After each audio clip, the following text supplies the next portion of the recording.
Welcome to healthy recipe. ఈరోజు మనము పుదీనా రైస్ ఎలా ప్రిపేర్ చేయాలి అనేది చూద్దాము. దీనికి కావలసిన ముఖ్యమైన పదార్థాలు నేను ఒక 300 గ్రామ్స్ మెజర్ రైస్కి తీసుకుంటున్నాను అన్నమాట. రైస్ అనేది 2 సార్లు శుభ్రంగా కడిగి ఒక అర్ధగంట పాటు నానబెట్టుకుని ఉంచుకున్నాను. ఇలా నానబెట్టుకోవటం మూలంగా మనకి లోపల పొలుపు అనేది లేకుండా వస్తుంది అన్నమాట, పొడి పొడిగా. తర్వాత వచ్చేసి పుదీనా ఒక మీడియం సైజు కట్ట నేను కాడలతో పాటు సన్నగా కట్ చేసి ఉంచుకున్నాను అన్నమాట. మనకి కాడలతో పాటు తీసుకుంటే ఫ్లేవర్ అనేది బాగా వస్తుంది. లేత కాడలు, మరీ ముదిరిపోయిన కాడలు కాకుండా లేత కాడలు కట్ చేసుకుని తీసుకోవచ్చు. తర్వాత 1 ఇంచు అల్లం ముక్క సన్నగా తరిగి ఉంచుకున్నాను. పచ్చిమిర్చి ఒక 4 నుంచి 5, కరివేపాకు, క్యారెట్ ఒక చిన్న సైజు క్యారెట్ క్యూబ్స్ లాగా తరిగి ఉంచుకున్నాను. తర్వాత మీల్ మేకర్ యాడ్ చేసుకుంటున్నాను నేను దీంట్లో, సోయా నగ్గెట్స్ అన్నమాట. తర్వాత జీడిపప్పు ఒక 10. రైస్ ప్రిపరేషన్ కోసం నూనె కానీ నెయ్యి కానీ మన ఇష్టాన్ని బట్టి తీసుకోవచ్చు. ముందుగా స్టవ్ ఆన్ చేసుకుని మనకి రైస్ కుక్కర్లో చేసుకుంటున్నాను అన్నమాట, ప్రిపేర్ చేస్తున్నాను నేను. ఇనిషియల్గా నేను తిరగమాతలో ఆయిల్ యూజ్ చేసుకుంటున్నాను. ఇష్టమైన వాళ్ళు టోటల్ మొత్తం కూడా నెయ్యి యూజ్ చేసుకోవచ్చు. నేను రైస్ వేసుకున్నాక పైనుంచి నెయ్యి వేసుకుంటాను. ఒక 3 to 4 టేబుల్ స్పూన్స్ ఆయిల్, కొంచెము జీలకర్ర వేసుకుందాము. ఇప్పుడు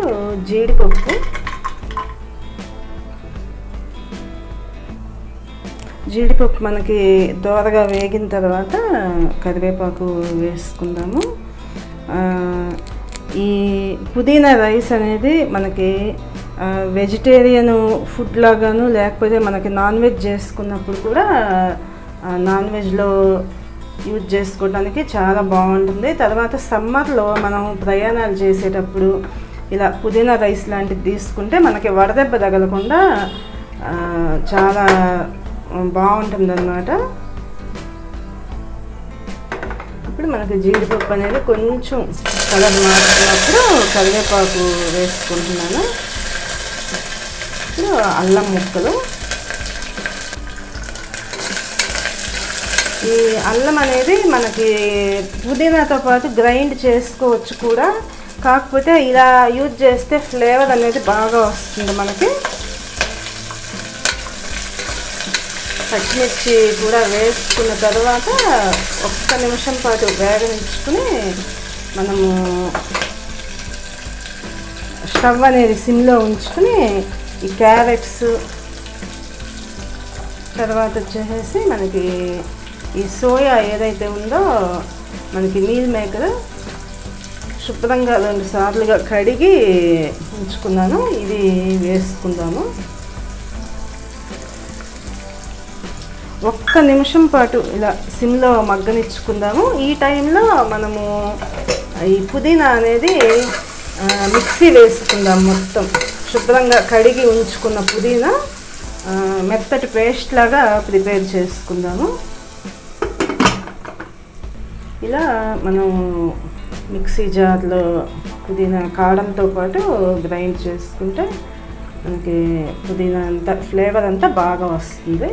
ఇప్పుడు పుదీనా పేస్ట్ని మనము కుక్కర్లో వెజిటేబుల్స్కి యాడ్ చేసుకుందాం. పుదీనా పేస్ట్ చేసేటప్పుడు బాగా డ్రైగా ఉంటే మాత్రం కొంచెం వాటర్ కూడా యాడ్ చేసుకోవచ్చు మనం.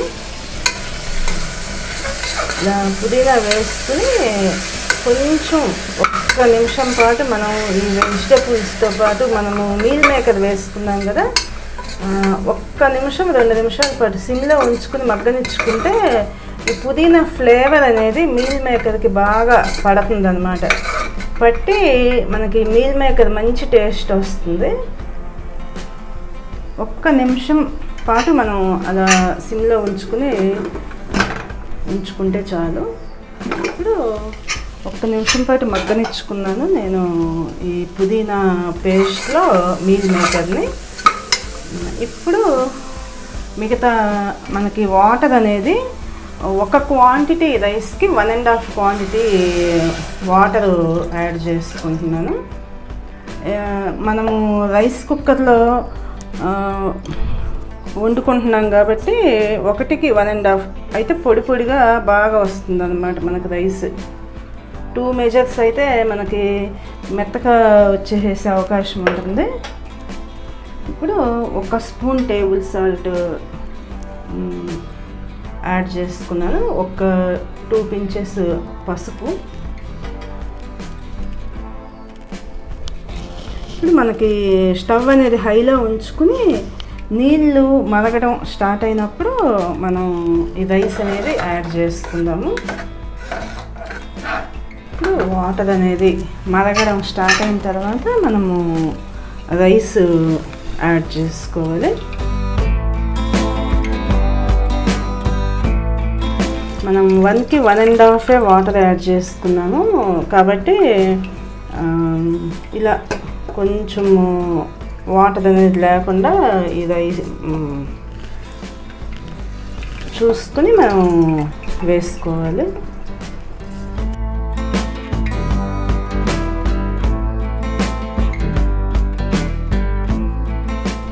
చాలా ఈజీ ప్రిపరేషన్తో మనం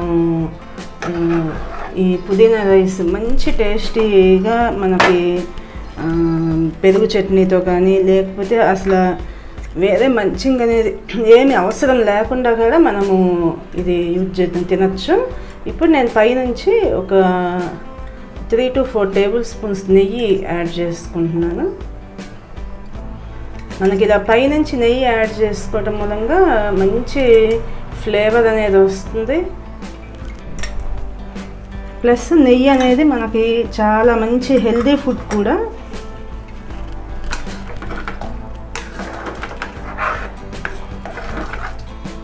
లిడ్ క్లోజ్ చేసుకుని 2 స్టీమ్స్ హైలో 1 స్టీము సిమ్లో ఉంచుకొని స్టవ్ ఆఫ్ చేసుకుంటాను. స్టీము రిలీజ్ అయిన తర్వాత మనము ఒకసారి ఈ కుక్కర్ అనేది ఓపెన్ చేస్తున్నాను. చూడండి మీల్ మేకర్ అంతా కూడా మనకి పైకి వచ్చి ఉంది. ఒక్కసారి మొత్తం కూడా ఇలా కలిగి తిప్పుకొని మనం సర్వ్ చేసుకోవచ్చు.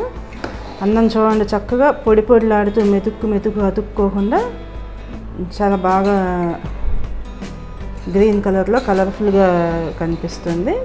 తర్వాత మనకి ఈ పుదీనా అనేది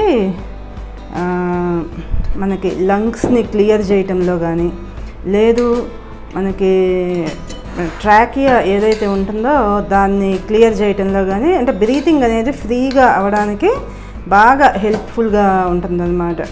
ప్లస్ మనకి ఈ పని చేసే మిగతా స్పైసెస్ ఏవైతే ఉన్నాయో అవన్నీ మన బాడీలో హీట్ని పెంచుతాయి.